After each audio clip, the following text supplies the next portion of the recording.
आपके अपने YouTube channel all exam guide गुरु पर। दोस्तों, इस वीडियो में आपके लिए मोस्ट इंपॉर्टेंट पॉलिटी के जीके के क्वेश्चंस हैं। पॉलिटी एक ऐसा सब्जेक्ट है जिसको आप पढ़ते तो हैं लेकिन रिवीजन नहीं करते हैं, जिसके कारण एग्जाम में पूरे नंबर इसके कम होते हैं। वीडियो फ्री है, पूरा वीडियो देखिए और चेक करिए क्या पॉलिटी के ये क्वेश्चन आपने याद कर लिए हैं। फ्री वीडियो है तो आप अपने दोस्तों को भी ज़रूर शेयर करिएगा, आपके दोस्त भी ज़रूर देखना पसंद करेंगे। और अगर आपको अच्छा लगता है वीडियो तो लाइक ज़रूर करिएगा। चैनल पर नए हैं, इस प्रकार के वीडियो प्रतिदिन प्राप्त करना चाहते हैं तो हमारे चैनल को सब्सक्राइब कर लीजिएगा। चलिए शुरू करते हैं। Most important question. सबसे पहला प्रश्न है, संविधान सभा का गठन कैबिनेट मिशन की सिफारिश पर कब हुआ था? तो 1946 को हुआ था। भारतीय संविधान के निर्माण में कुल कितना समय लगा था? तो 2 साल 11 माह और 18 दिन का समय लगा था। पाकिस्तान के लिए पृथक संविधान सभा का गठन कब किया गया था? तो 26 जुलाई 1947 को। 26 जुलाई 1947 इस प्रश्न का सही उत्तर है। भारत के विभाजन के बाद संविधान सभा में सदस्यों की संख्या कितनी रह गई थी? तो 299 रह गई थी। संविधान सभा के प्रथम बैठक के अध्यक्ष कौन थे? तो सच्चिदानंद सिन्हा जी थे। संविधान सभा के अस्थायी अध्यक्ष कौन थे? तो सच्चिदानंद सिन्हा जी थे। संविधान सभा में संवैधानिक सलाहकार कौन थे? तो BN राव जी थे। राजेंद्र प्रसाद को संविधान सभा का स्थायी अध्यक्ष कब बनाया गया था? तो 11 दिसंबर 1946 को बनाया गया था। प्रारूप समिति के अध्यक्ष कौन थे? तो डॉक्टर भीमराव अंबेडकर जी थे। झंडा समिति के अध्यक्ष कौन थे? तो JB कृपलानी जी थे। राज्यसभा का पदेन अध्यक्ष कौन होता है? तो राष्ट्र का, भारत का उपराष्ट्रपति राज्यसभा का पदेन अध्यक्ष होता है। संविधान की प्रस्तावना में धर्मनिरपेक्ष समाजवादी शब्द किस संविधान संशोधन के अंतर्गत जोड़े गए? तो 42वां संविधान संशोधन के अंतर्गत जोड़े गए। भारतीय संविधान को अंगीकृत कब किया गया? तो 26 नवंबर 1949 को अंगीकृत किया गया। भारतीय संविधान को पूर्ण रूप से लागू कब किया गया? तो 26 नवंबर 1950 को। भारतीय संविधान का पिता किसे कहा जाता है? तो भीमराव अंबेडकर जी को कहते हैं। 8वीं अनुसूची में भाषाओं की कुल संख्या कितनी है? तो 22 भाषाएं हैं। संविधान का सबसे बड़ा भाग कौन सा है? तो 5वां भाग संविधान का सबसे बड़ा है। संघीय न्यायपालिका का उल्लेख किस भाग में मिलता है? तो भाग 5 में मिलता है। प्रथम लिखित संविधान किसने दिया था? तो अमेरिका इस प्रश्न के लिए सही उत्तर हो जाएगा। सबसे बड़ा लिखित संविधान किस देश का है? तो भारत इस प्रश्न के लिए सही उत्तर हो जाएगा। नए राज्यों की स्थापना की शक्ति किस अनुच्छेद के अंतर्गत दी गई है? तो अनुच्छेद 2 यहां पर राइट आंसर है। भाषा के आधार पर गठित पहला राज्य कौन सा है? तो आंध्र प्रदेश सही उत्तर हो जाएगा। गोवा पूर्ण राज्य किस संविधान संशोधन के अंतर्गत बना? तो 56वें संविधान संशोधन के अंतर्गत बना। दिल्ली को राजधानी का पूर्ण दर्जा कब मिला? तो 1991 में मिला। संविधान की संप्रभुता किस में निहित है? तो जनता में निहित है। संविधान सभा में संघीय व्यवस्था कहां से ली गई है? तो कनाडा से ली गई है। भारतीय संविधान संसदीय शासन प्रणाली कहां से ली गई है? तो ब्रिटेन से ली गई है। भारतीय संविधान में वर्णित मौलिक कर्तव्य कहां से लिए गए हैं? तो अमेरिका से लिए गए हैं। भारतीय संविधान में वर्णित मौलिक कर्तव्य कहां से? तो यहां पर सही उत्तर हो जाएगा रूस से लिए गए हैं। भारतीय संविधान में वर्णित मौलिक अधिकार लिए गए हैं अमेरिका से, कर्तव्य लिए गए हैं रूस से। भीमराव अंबेडकर का संविधान सभा में निर्वाचन कहां से हुआ था? तो पश्चिम बंगाल से हुआ था। भारत को संविधान देने का प्रस्ताव संविधान सभा द्वारा कब पारित हुआ? तो 22 जनवरी 1947 को हुआ। भारतीय संविधान नागरिकों के लिए आर्थिक न्याय किस माध्यम से सुनिश्चित करता है? तो नीति निर्देशक सिद्धांतों के माध्यम से सुनिश्चित करता है। संसद के दोनों सदनों की संयुक्त बैठक की अध्यक्षता कौन करता है? तो लोकसभा का अध्यक्ष करता है। मौलिक अधिकारों को लागू करने के लिए किसी न्यायालय द्वारा क्या जारी किया जाता है? तो समादेश या रिट जारी की जाती है। किस मौलिक अधिकार को भीमराव अंबेडकर ने संविधान का हृदय और आत्मा की संज्ञा दी थी? तो संवैधानिक उपचारों के अधिकार को संविधान का हृदय और आत्मा की संज्ञा दी थी। मौलिक अधिकारों को सुनिश्चित करने की जिम्मेदारी किसको सौंपी गई है? तो न्यायालय और उच्चतम न्यायालय को सौंपी गई है। भारतीय संविधान के अनुसार जीवन का अधिकार कैसा अधिकार है? तो यह मौलिक अधिकार है। वह कौन सी रिट होती है जो केवल किसी सरकारी पदाधिकारी के विरुद्ध लागू की जाती है? तो वह परमादेश रिट कहलाती है। मौलिक अधिकारों पर यथाउचित प्रतिबंध कौन लगा सकता है? तो संसद लगा सकती है स्पेशल परिस्थितियों में। ग्राम पंचायत का निर्वाचन कराना किस पर निर्भर होता है? तो राज्य सरकार पर निर्भर होता है। राज्य में राष्ट्रपति शासन से तात्पर्य क्या है? तो राज्य में राष्ट्रपति शासन राज्यपाल के शासन के बराबर होता है। राष्ट्रपति राज्य में किस अनुच्छेद के तहत राष्ट्रपति शासन आरोपित करता है? तो अनुच्छेद 356 के तहत राज्य में राष्ट्रपति शासन लागू होता है। राज्यसभा का पदेन अध्यक्ष कौन होता है? तो भारत का उपराष्ट्रपति होता है।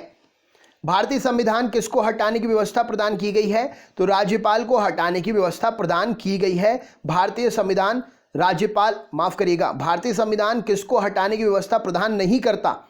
तो राज्यपाल को हटाने की व्यवस्था नहीं प्रदान करता है। कार्यकाल पूर्ण होने से पूर्व भारत के राष्ट्रपति को उसके पद से कौन हटा सकता है? तो संसद द्वारा महाभियोग लगाकर राष्ट्रपति को उसके पद से हटाया जा सकता है। भारत का कंसोलिडेटेड फंड का नियंत्रक पर्यवेक्षण कौन करता है? तो संसद। इस प्रश्न के लिए सही उत्तर हो जाएगा। राष्ट्रपति के चुनाव में कौन भाग लेता है? तो लोकसभा, राज्यसभा, विधानसभा के निर्वाचित सदस्य। लोकसभा और राज्यसभा की संयुक्त बैठक कब होती है? तो संसद सत्र शुरू होने पर। इस प्रश्न के लिए सही उत्तर हो जाएगा। कौन सा अधिकार केवल राज्यसभा को प्राप्त है? तो नवीन अखिल भारतीय सेवाओं को शुरू करने का अनुमोदन करना। राष्ट्रपति की मृत्यु होने पर इस्तीफा देने पर राष्ट्रपति के कार्यकाल का कार्यभार का पालन उपराष्ट्रपति कब तक करेंगे? तो अधिकतम 6 वर्ष की अवधि तक करेंगे।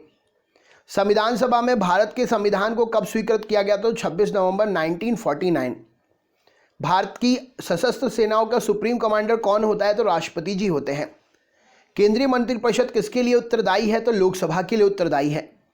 संसद के दोनों सदनों की संयुक्त बैठक की अध्यक्षता कौन करता है? तो लोकसभा का अध्यक्ष।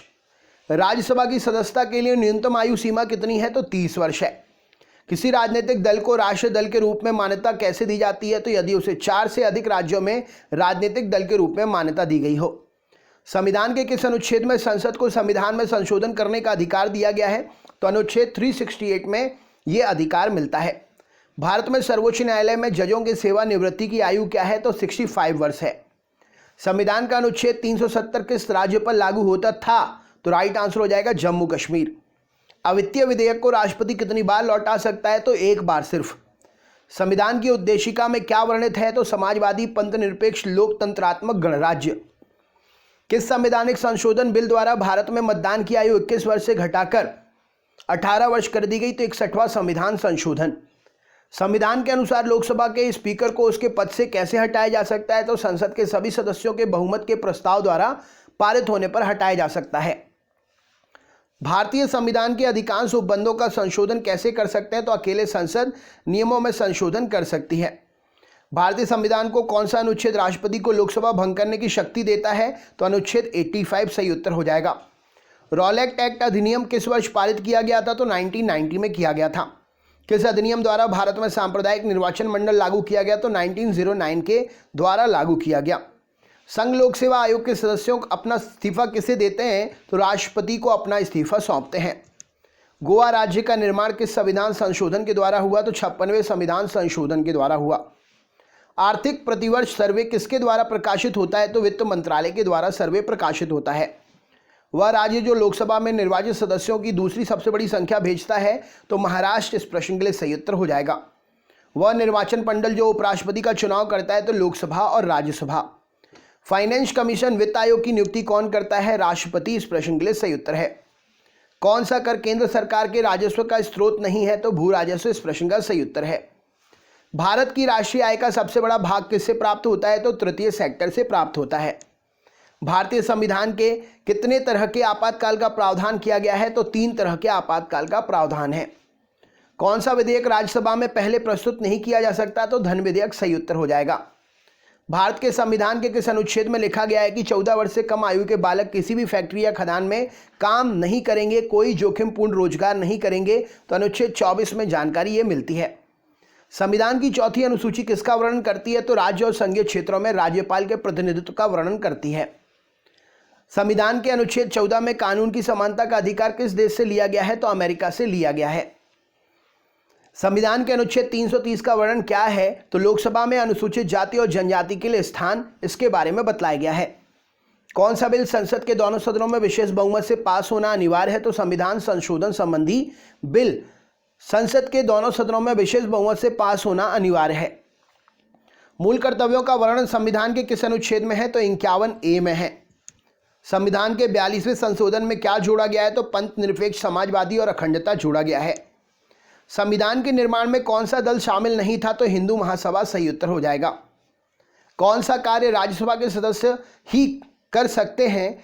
तो राज्य सूची में किसी विषय को राष्ट्रीय महत्व का घोषित करना राज्यसभा के सदस्य कर सकते हैं। राज्यसभा के सदस्यों का कार्यकाल कितने वर्ष का होता है? तो 6 वर्ष का होता है। उपराष्ट्रपति को पद को हटाने के लिए संकल्प किसके द्वारा पेश किया जाता है? तो राज्यसभा के द्वारा पेश किया जाता है। पंचायती राज से संबंधित संविधान के 73वें संशोधन विधेयक पर अपनी सहमति किसने प्रकट की थी? तो संयुक्त संसदीय समिति ने। भारतीय संविधान की प्रमुख प्रस्तावना क्या है? तो विचार, अभिव्यक्ति, विश्वास और आस्था में उपासना। भारतीय संविधान में नीति निर्देशक तत्वों को कहां से लिया गया है? तो आयरलैंड के संविधान से लिया गया है। संविधान में संशोधन किसने नहीं किए जा सकते हैं? तो जनमत संग्रह से संशोधन नहीं किए जा सकते हैं। राज्यसभा को स्थायी सदन क्यों कहते हैं? क्योंकि इसे कभी भंग नहीं कर सकते हैं, इसीलिए। मौलिक अधिकारों में संशोधन करने के लिए कौन सक्षम है? तो संसद सही उत्तर हो जाएगा। गवर्नर द्वारा जारी किया गया अध्यादेश किसके द्वारा मंजूर किया जाता है? तो विधानमंडल द्वारा मंजूर होता है। सर्वोच्च न्यायालय ने किस मुकदमे में यह बनाए रखने की प्रस्तावना संविधान का भाग नहीं है? तो बेरूबारी मुकदमा इस प्रश्न का सही उत्तर हो जाएगा। उच्चतम न्यायालय अपने दिए गए फैसलों पर पुनर्वलोकन किस अनुच्छेद के अधीन कर सकता है? तो अनुच्छेद 137 के अंतर्गत। संसद के दोनों सदनों की सम्मिलित बैठक कब बुलाते हैं? तो ऐसे बिल पर विचार करने या उसे पारित करने पर जिस पर दोनों सदनों में मतभेद हो। संसद किसके बिना काम नहीं करती है? तो संसद के सदस्य के बिना काम नहीं करती है। तो ये आपके 100 क्वेश्चन थे।